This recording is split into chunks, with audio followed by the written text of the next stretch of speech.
নমস্কার, আমি ডক্টর শামলী ঘোষ। আমি একজন board certified genetic councillor.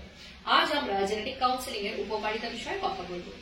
Genetic counselling হলো এমন একটি প্রক্রিয়া যা ব্যক্তিদের এবং পরিবারের জেনেটিক ব্যাধির ঝুঁকি সম্বন্ধে অবগত হতে সাহায্য করে। এই প্রক্রিয়ায় একজন প্রশিক্ষিত জেনেটিক বিশেষজ্ঞ, যেমন জেনেটিক কাউন্সিলর বা ক্লিনিক্যাল জেনেটিসিস্ট, একজন নির্দিষ্ট ব্যক্তি বা তার পরিবারের জেনেটিক শর্তগুলি বোঝার বা বোঝার প্রয়োজনীয় জেনেটিক পরীক্ষা নিরীক্ষার এবং তার বিকল্পগুলি সম্বন্ধে অবগত করেন। জেনেটিক পরীক্ষার ফলাফল সম্বন্ধে বিস্তারিত তথ্য প্রদান করে সঠিক সিদ্ধান্ত বা চিকিৎসা পদ্ধতি নির্ধারণে সাহায্য করে।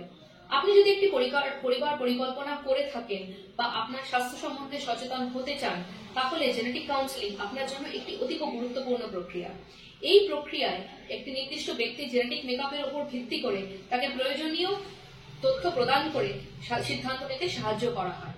জেনেটিক কাউন্সেলিং কখন সুপারিশ করা হয়? যখন কোনো ব্যক্তি বা তার পারিবারিক জিনগত রোগের ইতিহাস থেকে থাকে, যেমন অটিজম বা থ্যালাসেমিয়া, পরিবার পরিকল্পনার ক্ষেত্রে, বা গর্ভাবস্থায় কোনো অস্বাভাবিক স্ক্রিনিং এর ফলাফল যা অব্যাহত স্বাস্থ্য সমস্যা বা রোগের কারণ হতে পারে। জেনেটিক কাউন্সেলিং এখানে অতীব গুরুত্বপূর্ণ ভূমিকা পালন করে, যা কোনো নির্দিষ্ট তথ্যগত সিদ্ধান্ত নিতে সাহায্য করে। জেনেটিক কাউন্সেলিং এর উপকারিতা নিয়ে যদি কথা বলা যায়, তাহলে এখানে জানা যায় যে যে কোনো মানুষের জেনেটিক স্বাস্থ্যের বিস্তারিত বিবরণ জানার মাধ্যমে বিভিন্ন রোগের ঝুঁকি, তা শুধুই দুর্লভ জেনেটিক ব্যাধি নয়, সাধারণ সমস্যা যেমন হৃদরোগ, ডায়াবেটিসের মতো সাধারণ সমস্যা অথবা ক্যান্সারের ঝুঁকি মূল্যায়নের সম্বন্ধে বিস্তারিত বিবরণের মাধ্যমে একটি সুস্থ জীবনযাপনে সাহায্য করে।